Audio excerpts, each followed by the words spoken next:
પાટનગર network news અસલ ગુજરાતી મિજાજ।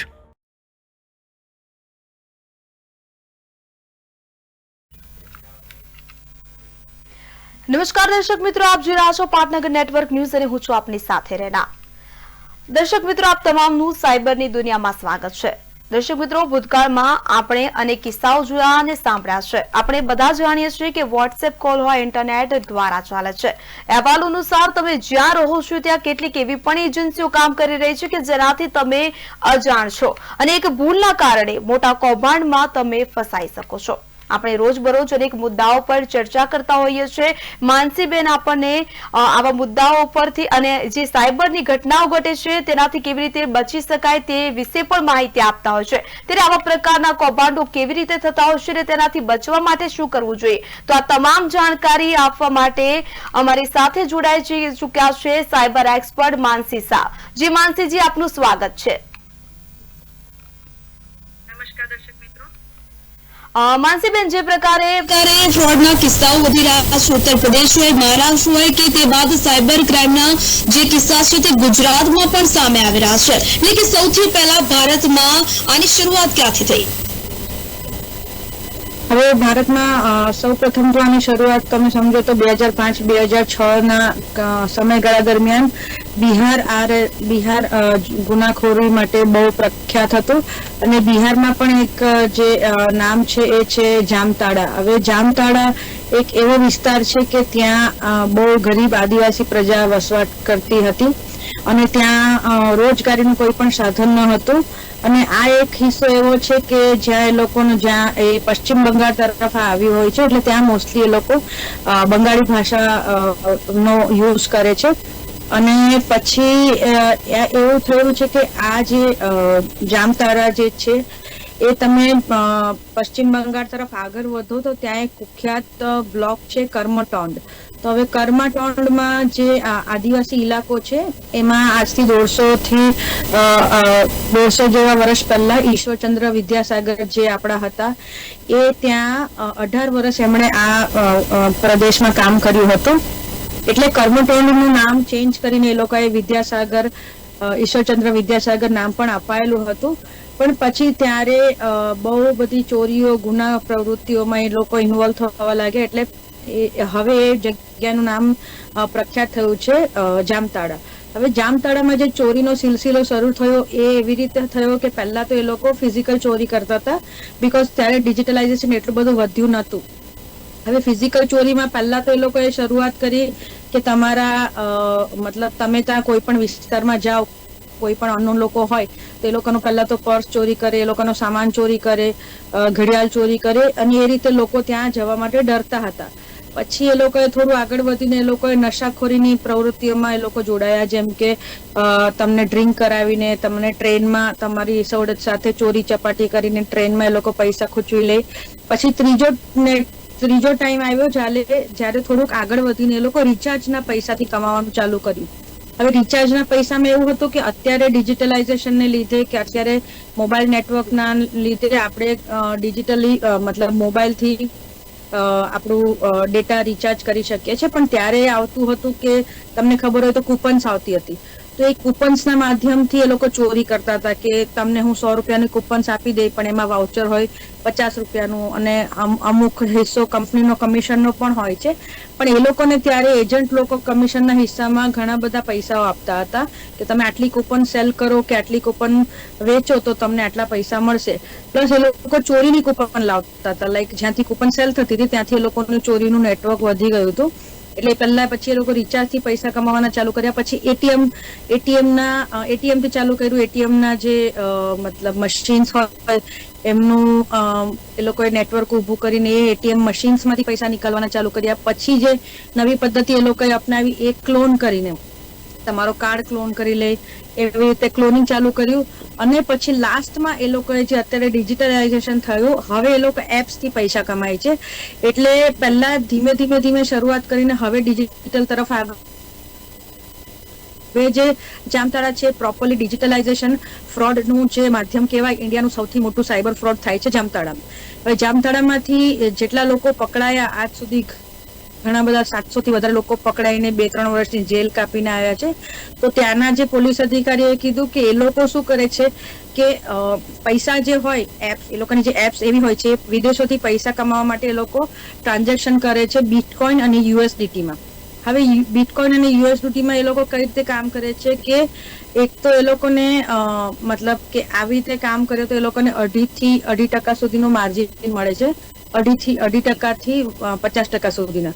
હવે જેમ તમને આગળ આટલા પ્રકાર કીધા કે એ લોકો કઈ પ્રકારે ગુનાહી પ્રવૃત્તિઓ કરતા હતા, તો એમાં જે સપોઝ લઈ લઉં તમને જે મેં તમને રિચાર્જની વાત કરી, હવે એમાં એરટેલ મની હોય તો એરટેલ મનીમાં એવું હતું કે એ લોકો એક તમારું મતલબ ટ્રાવેલ અકાઉન્ટ બનાવી દે. અમે એમાં શું હતું કે ત્યારે કોઈ ડિજિટલાઇઝેશન નહીં હતું, એટલે એરટેલ મનીમાં જે પૈસા દેખાડવાના હોય તો ત્યાં જે એરટેલમાં કંપનીમાં કોઈ એજન્ટ કામ કરતો હોય તો એના મતલબ એ લોકો ડોક્યુમેન્ટની ફ્રોડરી કરીને તમારી સાથે ફ્રોડ કરે કે તમારા ડોક્યુમેન્ટમાં કેવાયસી અપડેટ નહીં હોય, અને એ રીતે એ લોકોનું મતલબ ફ્રોડ નેટવર્ક એ લોકોએ ધીમે ધીમે ચાલુ કર્યું. પછી હવે એ લોકો શું કરે છે કે જે વેબસાઇટ ક્લોનિંગ છે, હવે સપોઝ કોઈ બેંકની વેબસાઇટ હોય તો એ લોકો શું કરે છે કે ગૂગલ એડ્સ રન ચલાવે છે. ગૂગલ એડ્સમાં એવું હોય છે કે સપોઝ કોઈ, હવે ડેફિનેટલી એ લોકોનું ફ્રોડનું નેટવર્ક હોય છે, એટલે કોઈને કોઈ વ્યક્તિ એ લોકોનું ગૂગલમાં કામ કરતો હોય છે, કાં તો કોઈ વ્યક્તિ એવો હોય છે કે જે બેંકની વેબસાઇટ પર હોય છે, તો એ લોકો શું કરે છે કે એ લોકો જોડે ટાઈઅપ કરે છે કે જે ગૂગલમાં કામ કરતો હોય, અને પછી જે એ લોકોની વેબસાઇટ એ લોકો ફર્સ્ટ પેજ પર રન કરાવે છે. એટલે તમે શું શોધો, સપોઝ એક્ઝામ્પલ SBI શોધો છો તો SBI કસ્ટમર કેરનો નંબર તમારે શોધવા માટે SBI કસ્ટમર કેર તમે લખો છો, રાઈટ? પણ એ લોકો શું પકડે છે, કીવર્ડ પકડે છે ગૂગલ. તો ગૂગલ કીવર્ડ પકડે છે કસ્ટમર કેર. હવે કસ્ટમર કેર હોય એટલે એની સાથે જોડાયેલી જેટલી કસ્ટમર કેરની વિભાગની માહિતી હોય, જેટલા કસ્ટમર કેરના નંબર હોય એ બધા તમારી સામે આવી જાય. પણ જે કસ્ટમર કેર કીવર્ડ પકડે છે ત્યારે એ લોકોએ જે પોતાનું એડ રન કરાવીને પોતાનું જે ફર્સ્ટ પેજ પર એડ રન કરાવી હોય છે, એટલે જે SBI કસ્ટમર કેરનો નંબર જે એ લોકો આપવા માંગે છે એ જ માહિતી પહેલા આપણને દેખાય છે. એટલે આપણને શું થાય છે કે આ રિયલમાં SBI કસ્ટમર કેરનો નંબર છે. ત્યાંથી જ પછી જે વ્યક્તિ ફોન કરે છે એ વ્યક્તિનો ફોન ફ્રોડ પાસે જાય છે, અને પછી આ રીતે એ લોકો ચાલુ કરે છે આપણી સાથે પૈસા લૂંટવાનું કે અમે કસ્ટમર કેરમાંથી બોલીએ છીએ, તમારા અકાઉન્ટમાં KYC અપડેટ નથી, તો તમે તમારો KYC અપડેટ માટે તમારા ડોક્યુમેન્ટ, આધાર કાર્ડ, પેન નંબર એ બધું તમે અપડેટ કરાવો. એટલે એ લોકોની પાસે તમારા આધાર કાર્ડની માહિતી ચલી જાય છે.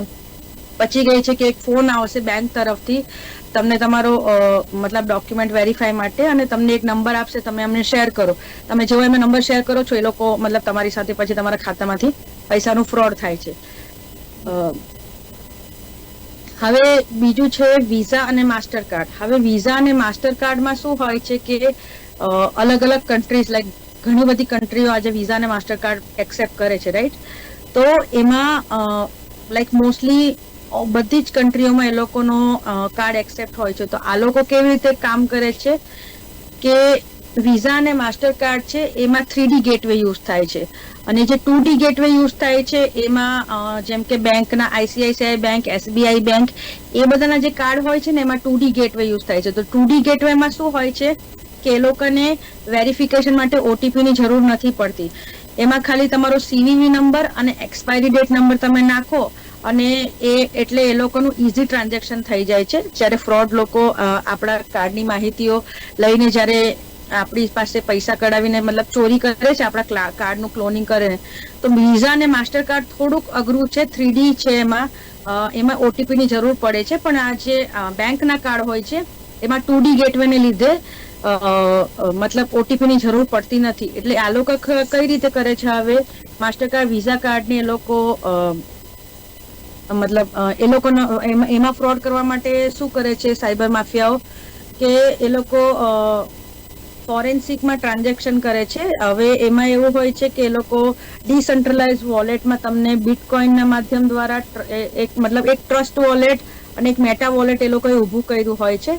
તો તમારા જેટલા પણ મની હોય છે તો એ લોકો બિટકોઇન અને USDTના માધ્યમથી એ લોકોએ આ ચોરીનો ધંધો ચાલુ કર્યો છે. એટલે સપોઝ કે ઇન્ડિયાથી પૈસા તમે ટ્રાન્સફર કરો કેશમાં તો તમને બહાર સામે તમને USDT મળી જાય, યા તો બિટકોઇનના માધ્યમમાં સામેવાળો તમને પે કરી દે છે. લાઈક જે ફ્રોડ હોય છે એ લોકો સપોઝ કેશના જેટલા પર મતલબ કેશની ચોરી કરી હોય છે તો એ લોકો સામે બિટકોઇન અને યુએસડીટીમાં ટ્રાન્ઝેક્શન કરે છે. તો એ લોકો આવી રીતે મોડેસ ઓપરેન્ડન્સી છે ને વારે વારે ચેન્જ કરતા રહેતા હોય છે.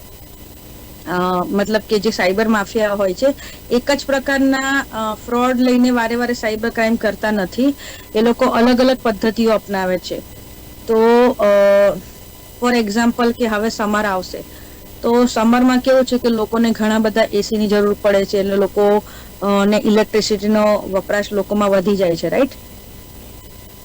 તો એટલે શું કહે છે કે તમને ઇલેક્ટ્રિસિટીના બિલના નામે ચોરી કરવાનું ચાલુ કરશે કે ભાઈ તમારા ઇલેક્ટ્રિસિટીનું બિલ તમે પે નથી કર્યું, અને આપણે કહીએ કે અમે પે કર્યું છે તો એ લોકો એવું કહે છે કે તમે ઇલેક્ટ્રિસિટીનું બિલ પે કર્યું છે પણ તમારા કેવાયસીના ડોક્યુમેન્ટ્સ અપડેટ નથી, તો તમે ડોક્યુમેન્ટ્સ અપડેટ કરાવો. એટલે એ અલગ અલગ રીતે એ લોકો શું કરે છે કે આપણી પાસે આપણું અકાઉન્ટનું માહિતીઓ કાઢવાની ટ્રાય કરે છે. તો હવે એમ કે આપણે કેવાયસી અપડેટ કરાવીએ એટલે પાછા એ જ કે આપણે એના ડોક્યુમેન્ટ શેર કરીએ છીએ. એ લોકો કહે છે કે અમે તમને લિંક વેરિફિકેશન માટે મોકલશું. જેવી આપણે લિંક પર ક્લિક કરીએ કે આપણે ડાયરેક્ટ શું કે આપણે ઇલેક્ટ્રિસિટી વિભાગમાં નહીં જવું પડે અને આપણે મોબાઈલથી આપણા કેવાયસી અપડેટ કરવાની ટ્રાય કરીએ છીએ કે ભાઈ ઇઝીલી આપણે કશે જવું ના પડે. અને જેવી તમે લિંક પર ક્લિક કરો છો એટલે તમારું જે અકાઉન્ટની બધી માહિતીઓ હોય છે એ સામેવાળા ફ્રોડ પાસે જતી રહી છે. હેલો, જી માનસીજી. ઓકે, તો હવે જે બીજી એક પદ્ધતિ છે તે હું તમને જણાવું કે આ લોકો ગૂગલ પરથી કઈ રીતે તમારી માહિતી એ લોકો પોતે ફ્રોડ વાળા તમને ગૂગલ પરથી કઈ રીતે એ લોકો ગુના પ્રવૃત્તિમાં એ લોકો ઇન્વોલ્વ થાય છે. હવે જેમ કે કોઈ એમ કરે છે કે પંજાબ નેશનલ બેંક, હવે પંજાબ નેશનલ બેંકમાં એ લોકો ગૂગલ મેપમાં નાખે છે પંજાબ નાખે છે એટલે પંજાબનો આખો મેપ તમારી નીચે આવી જશે. પછી એ પંજાબના મેપમાં કે પંજાબના જેટલા લોકેશન હોય છે તો એમાં એ લોકો એમ નાખે છે કે પીએનબી એટલે પંજાબ નેશનલ બેંક. હવે એ લોકો એનો સ્ક્રીનશોટ લઈને એ લોકો નીચે નાખે છે કે કસ્ટમર કેર નંબર. એટલે શું આવ્યું કે પંજાબ આવી ગયું, પંજાબ નેશનલ બેંક આવી ગયું અને કસ્ટમર કેર નંબર આવી ગયો. લોકોને શું થાય છે કે ઓરિજિનલ પંજાબ નેશનલ બેંકનો કસ્ટમર કેર નંબર છે. હવે ત્યાં જ્યારે ક્લિક કરે છે ત્યારે જ્યારે ફ્રોડ પાસે ફોન જાય છે તો એમાં શું કરે છે કે ફોન પર આપણને મતલબ ફ્રોડ લોકો હોય છે એ આપણને વાતમાં ઉલઝાવીને રાખે છે. અને એ લોકો વાતમાં એમ કહે છે કે સપોઝ તમારે મતલબ તમને વાતમાં ઉલઝાવીને એનીડેસ્ક નામની એક એપ ડાઉનલોડ કરાવે છે. હવે એનીડેસ્ક નામની એપમાં શું હોય છે કે તમે જેવામાં એમાં એક 6 ડિજિટનો કોડ હોય છે. એ તમે એપ ડાઉનલોડ કરો પછી કોડ આવે. હવે એ કોડ એ લોકો તમે જેવું ફ્રોડને શેર કરો એટલે તમારી કમ્પ્યુટરની આખી સ્ક્રીનનું શેરિંગ એ લોકો પાસે જતું રહે છે ફ્રોડ પાસે. એટલે પછી તમે જેટલું પણ ટ્રાન્ઝેક્શન કરો, સપોઝ પંજાબ નેશનલ બેંકમાં કરો કે કશે પણ કરો, તમે જે પણ કાર્ડનો યુઝ કરો, તમે જે પણ CVV number, expiry date number કે તમારો કોઈ પણ ઓટીપી કે મોબાઈલમાં તમે એનીડેસ્ક નાખો કે કમ્પ્યુટરમાં, તો આ બધું એનીડેસ્કના માધ્યમ થ્રુ સામેવાળાની સ્ક્રીન પર બધું જ તમારું ટ્રાન્ઝેક્શન દેખાય છે. ઇવન એવું નહીં કે તમે અત્યારે અડધો કલાક માટે એનીડેસ્ક જ્યાં સુધી તમારા ફોનમાં કે કમ્પ્યુટરમાં એક્ટિવ રહેશે એ ફ્રોડને તમારી બધી અંગત માહિતીઓ, ઈમેલ છે, SMS છે, બધું જ એમને સામેવાળાને દેખાય છે. એટલે આ રીતે એ લોકો ફ્રોડ મતલબ તમારી સાથે કરે છે કે આ એપનો એકવાર એક્સેસ તમારી પાસેથી સામેવાળાએ લઈ લીધો એટલે તમે એકદમ વધારે મતલબ પ્રોબ્લેમમાં આવી જાઓ છો. કારણ કે તમારો જે ડેટા છે, તમારો ઈમેલમાં છે, તમારો ઓટીપીમાં છે, એ બધો ડેટા સામેવાળાના મોબાઈલમાં મતલબ સામેવાળા પાસે જતો રહે છે. હવે આમાં એવું છે કે કોઈ પણ ચોર છે, ડિજિટલ ચોરની વાત કરું છું. ડિજિટલ ચોર છે એ 3 પ્રકારેથી મતલબ તમારો ડેટા ચોરી મતલબ તમને એ લોકો ફસાવી શકે છે. પહેલા તો એ લોકો શું કરે છે કે મોબાઈલ સિમ કાર્ડ, પછી ચોરીના મોબાઈલ્સ અને ચોરીના મોબાઈલ્સ અને ત્રીજો ડેટા. 3 વસ્તુ આ લોકોના હાથમાં આવી ગઈ એટલે આ લોકો કોઈ પણ રીતે ગુના આચરી શકે છે. હવે આ લોકોને આ બધી વસ્તુઓ ક્યાંથી મળે છે? તો પહેલા એવું છે કે મોબાઈલ સિમ સિમ કાર્ડ છે એ લોકો મતલબ આ લોકોનું નેટવર્ક બહુ મોટું હોય છે. Prepaid SIM card, activate SIM card એ લોકો પાસે 50,000 થી પણ વધારે પ્રીપેડ સિમ કાર્ડ એક્ટિવ થઈ ગયા છે એવું, અને એ લોકો રેલવે સ્ટેશનની આસપાસ આ બધા સેલ કરે છે. હવે આ પ્રીપેડ સિમ કાર્ડ માટે એ લોકોને પછી ફોન્સ જોઈએ. ફોન્સ પણ જે હોય છે, હવે સપોઝ ચોરી કરેલા ફોન હોય છે કે કોઈ પણ અલગ નામથી કે એ લોકોએ ફોન્સ બાય કર્યા હોય છે, એટલે એ સેકન્ડ નંબરમાં બી તમે આ લોકોને પકડી નથી શકતા. ત્રીજું વસ્તુ છે કે ડેટા, કે આ લોકો પાસે આ બધા લોકોનો ડેટા કેવી રીતે આવે, કારણ કે એ લોકોને ખબર હોય છે, એ લોકોની પાસે ડેટા એટલો વ્યવસ્થિત, એ લોકોને મતલબ ફ્રોડની જે ગેંગનો જે અધિકારી હોય, ડેટા એટલો સારો આપવામાં આવ્યો છે કે સપોઝ કોઈ મિડલ ક્લાસ પર્સન છે તો એને આટલા પૈસા લૂંટવાના, કોઈ કરોડપતિ માણસ છે તો ડોક્ટર છે કે વધારે પડતા અમીર છે એના પાસે તમે આટલા પૈસા કઢાઈ શકો છો. એ લોકોની પાસે આપણો બધો ડેટા હોય છે. આ ડેટા ક્યાંથી આવે છે? તો અમુક લોકો શું કરે છે, જેમ કે એરટેલ કંપની છે, રિલાયન્સ કંપની છે, ત્યાં એ લોકોના એજન્ટો સપોઝ કામ કરતા હોય છે, તો એ એજન્ટો પાસેથી ડેટા મળે છે. કોઈ વખત શું થાય છે, કોઈ બેંકના અધિકારીઓને એ લોકો ફોડી નાખે છે, લાઈક થોડાક પૈસાની લાલચ આપીને કે તમારો ડેટા અમને શેર કરો. એટલે બેંકનો જે આપણો કસ્ટમરનો ડેટા હોય છે તમને ખબર મળે છે અમુક વાર કે આ માહિતી અમુક વાર કહે છે કે મેટાનો ડેટા લીક થઈ ગયો, કે ઇન્સ્ટાગ્રામનો કે ફેસબુકનો ડેટા લીક થઈ ગયો, કે કોઈ પણ બેંક કે ટેલિફોન કંપનીનો ડેટા લીક થઈ ગયાની માહિતી આવે છે. નહીં તો આ લોકો એ ડેટા મતલબ ખરીદી લે છે, કારણ કે આ લોકો મોટા પૈસા આપીને સામેવાળા એજન્ટને કહે છે કે અમને ડેટા આપો. તો આ રીતે એ લોકો કામ કરે છે, કારણ કે પોલીસ એમને કેમ નથી પકડી શકતી? એક મહત્વનો કિસ્સો છે. હવે મહત્વના કિસ્સામાં એમ છે કે પોલીસ એમને એટલે નથી પકડી શકતી બીકોઝ કે એ લોકોની પાસે બધું જ ભાડેનું હોય છે. ના તો એમની પાસે પોતાનો ફોન હોય છે, અને જે સિમ કાર્ડ એ લોકો આ ગુનાની પ્રવૃત્તિઓ ચાલુ કરે છે એ સિમ કાર્ડ પણ એ સિમ કાર્ડ પોતાના નામ પર એ લોકો એક્ટિવેટ નથી કરાવતા. અને હવે તો એ લોકો બેંક એકાઉન્ટ પણ ભાડે રાખે છે. બેંક એકાઉન્ટ એ લોકો કઈ રીતે ભાડે રાખે છે? ફ્રોડ લોકો કે જે બેંકમાં એ લોકોના પૈસા એ લોકો લે છે, જેમ કે મારી પાસે ફ્રોડ કરીને કયા બેંક એકાઉન્ટમાં પૈસા લેશે, તો જે સામેવાળાનું બેંક એકાઉન્ટમાં એ લોકો પૈસા લેશે એ પણ ફ્રોડ, મતલબ કે એ બેંક એકાઉન્ટ એ લોકોએ રેન્ટ પર લીધેલું હોય છે. હવે આ એ લોકો કેવી રીતે એક્ટિવેટ કરે છે કે જેટલા પ્રદેશમાં, જેમ કે મેં તમને બિહારના જામતાડાની વાત કરી, તો ત્યાં બેંક એકાઉન્ટ એ લોકો રેન્ટ ઉપર લે છે, કે ત્યાંના જે ગરીબ લોકો હોય છે એ લોકો શું કરે છે કે એ લોકોની પાસે પહેલા તો એવું હતું કે આટલું ડિજિટલાઇઝેશન નહોતું, એટલે એ લોકો ફોર્મ ભરાવીને એ લોકોની પાસે મતલબ પોતાનો એ લોકોનો અંગૂઠો લઈ લેતા હતા, અને બેંક એકાઉન્ટ જે બિચારા ગરીબ લોકો હોય છે 25,000 50,000 પોતાના બેંક એકાઉન્ટ આ લોકોને વેચી દે છે. એટલે એ લોકો પાસે આવા હજારો લોકો, જે ગરીબ લોકો છે, આદિવાસી લોકો છે, જેને સમજ નથી પડતી કે આ બેંક એકાઉન્ટ હું મારું આપી દઈશ તો આ લોકો ચોરી માટે યુઝ કરશે, કાં તો યુએસડીટી ના ટ્રાન્ઝેક્શન માટે યુઝ કરશે. તો એ રીતે એ લોકો પોતાનું બેંક એકાઉન્ટ પણ રાખતા નથી. બધા બેંક એકાઉન્ટ રેન્ટ ઉપર રાખેલા હોય છે. સિમ કાર્ડ હોય છે એ પણ બીજાના નામ હોય છે, ફોન્સ હોય છે એ પણ ચોરીના હોય છે. એટલે પોલીસોના હાથમાં એ લોકો નથી આવતા, બીકોઝ કે પોલીસ પકડવા જાય તો કોને જાય? પોલીસને એક લોકેશન મળે કે આ વ્યક્તિ આ લોકેશન પર હાજર છે, પણ હજુ તો પોલીસ પકડવા જાય ત્યાં સુધી તો એ લોકોએ સિમ કાર્ડ પણ ફેંકી દીધો હોય છે, મોબાઈલ પણ એ લોકો તોડી નાખે છે, કારણ કે આ બધા સસ્તાવાળા ફોન યુઝ કરે છે. એટલે પોલીસને, અને જે બેંક એકાઉન્ટના આધારે પોલીસ ડિટેલ મેળવે છે, એ બેંક એકાઉન્ટ તો બિચારા કોઈ ગરીબનું હોય છે, જે તો કહે છે કે મને આ બધી કશું ખબર જ નથી કે આ બધું ટ્રાન્ઝેક્શન કોણે કર્યું છે. એટલે અત્યારે આ બધા લોકો એટલા મતલબ શાતિર દિમાગના છે કે એ લોકો પોલીસના હાથમાં આવતા નથી. એટલે પોલીસો અગર એ લોકોને પકડવા હોય તો એ લોકો, પોલીસ લોકો પણ હવે એવું કરે છે કે જે લોકોનો એજન્ટ હોય, જે સિમ કાર્ડ વેચતો હોય, કાં તો કોઈ બેંકમાં એ લોકો જ્યારે ડેટા સેલ કરતા હોય ત્યારે કોઈ અધિકારીને પકડે, કે એવી રીતે હવે પોલીસને પણ મતલબ પકડવું પડે છે. બીકોઝ સાયબર ક્રાઇમના જે લોકો હોય છે એ લોકો ઘણી નવી પદ્ધતિઓથી સાયબર ક્રાઇમ એ લોકોએ ચાલુ કર્યો છે. જેમ કે નાઇજીરિયામાં જેટલા લોકો છે એ લોકો અમુક લોકોને ઇન્ડિયાથી ટ્રેનિંગ લેવા માટે બોલાવે છે કે તમે ડિજિટલી ચોરી કઈ રીતે કરી શકો છો, એ લોકોને શીખવાડવામાં આવે છે પ્રોપર તરીકેથી. એટલે આ બધી વસ્તુ જે છે એ મતલબ કે ડિજિટલાઇઝેશન છે એ જામતારામાં ખૂબ મોટા નેટવર્કથી યુઝ થાય છે. તો આ માહિતી મેં તમને આજે એ શેર કરી. માનસીજી, ચોક્કસથી કહી શકાય એટલે કે વિકસતા ગુજરાતમાં એક વર્ષમાં રેકોર્ડ ગતિએ જે સાયબર ફ્રોડના કેસોમાં પણ વધારો થઈ રહ્યો છે અને ખાસ કરીને આપણે ઝારખંડની વાત કરીએ, ઝારખંડના જામતારાને કે જે સાયબર ફ્રોડનું હબ માનવામાં આવે છે, અભિનેતાઓથી લઈને રાજકારણીઓ અને ઘણી જાણીતી હસ્તીઓ પણ આનો શિકાર બની છે, જેમ કે જામતારા છે, બિહાર છે, યુપી જ નહીં પરંતુ ગ્રામ્ય વિસ્તારોમાંથી પણ સાયબર ફ્રોડના જે કિસ્સાઓ છે તે સામે આવી રહ્યા છે.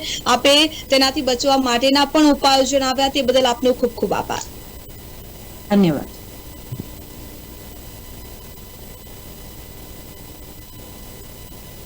દર્શક મિત્રો, આજના દિવસોમાં સાયબર ક્રાઇમ ખૂબ જ જાગૃતિ લાવવા ઘણા પ્રયાસો પણ કરી રહી છે, ત્યારે આપને પણ સતર્ક અને જાગૃત રહેવાની જરૂર છે. તો સતર્ક રહો, સાવધાન રહો. મને આપશો રજા અને આપ જોતા રહો પાટનગર નેટવર્ક ન્યૂઝ. નમસ્કાર.